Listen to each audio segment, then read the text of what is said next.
Umar radiallahu anhu says, when Abu Bakr became Khalifa, this is extremely beautiful by the way. I want you to actually put yourself in Medina right now. You live there, Abu Bakr is the Khalifa. He leads the Salah, he leads the prayer. He said every day after Fajr, Abu Bakr radiallahu anhu would go in an opposite direction of his house and he would go deep into the desert. I was very curious, right? What does he do out there? So Umar radiallahu anhu said, I'd watch him every single day. He'd go to Salat al-Fajr and then Abu Bakr does not return home. He just walks far away into the desert. So he said, every day I'd wonder, ila ayna yakhruj? Where does he go? Where does he go? Where does he go? He said, one day I said to myself, la atba'anna. That's it. I'm going to go follow him and find out what he's doing.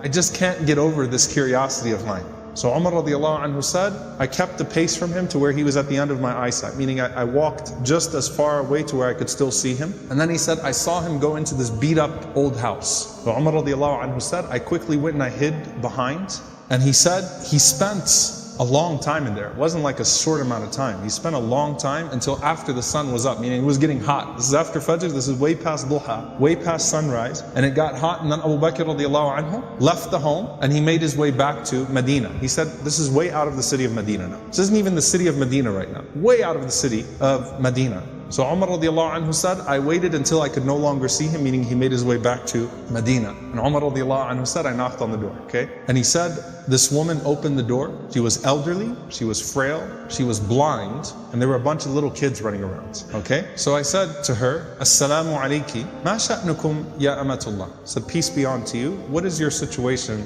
O servant of Allah? And she said that I am a blind woman, and I have no one to take care of me, and I also have these orphans with me. You know, and the implication, Allahu Alam, her kids died, left behind, these are her grandchildren, or these were orphans. Somehow, it's her, and it's some orphan children. And she says, I have no one to take care of me, and these orphans. Umar radiallahu anhu said, who is that visitor that comes to you every single day? The answer, she says, I don't know who he is. La yuthkar li ismuhu abada. He never once shared his name with me.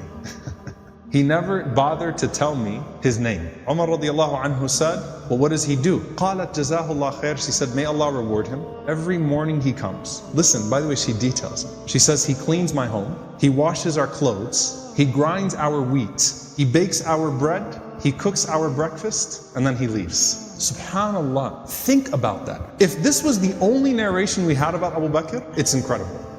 Seriously, the leader, the head of the ummah, the khalifa, the most important man in the ummah right now, with his station, with his status, and he goes out every morning to this house and he doesn't even tell the woman what his name is. He's just consider me a secret fa'il khair, right? Just some good doer. Washes the clothes, cleans the house, grinds the wheat, bakes the bread, cooks the breakfast, and then makes his way back to govern the ummah. That is absolutely incredible. Umar radiallahu ta'ala anhu says, every single day, like, is this really what he does every single day? She said, every day, may Allah bless him. Umar radiallahu anhu said, do you pay him anything? She said, nothing. Umar radiallahu ta'ala anhu started to cry and he said, أَتَعَبْتَ الْخُلَفَاءَ بَعْدَكَ يَا أَبَا بَكْرِ. You have exhausted every successor of yours, O Abu Bakr. You've exhausted us. Anyone that comes after you is exhausted.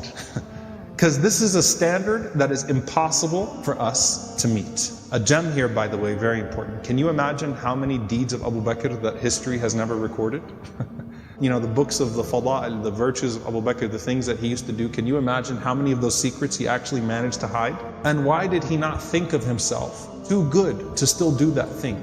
And by the way, a lesson for all of us. If you're someone who does some khair that everyone knows about, you better have some khair that only Allah knows about, right? You better have some khair that only Allah subhanahu wa ta'ala knows about. And let it be an involved khair too, okay? An involved form of good. Not just a secret charity, but this is something that has a spiritual reminder and effect on him too, right? Going and visiting this elderly woman and her orphans every single day and doing those things.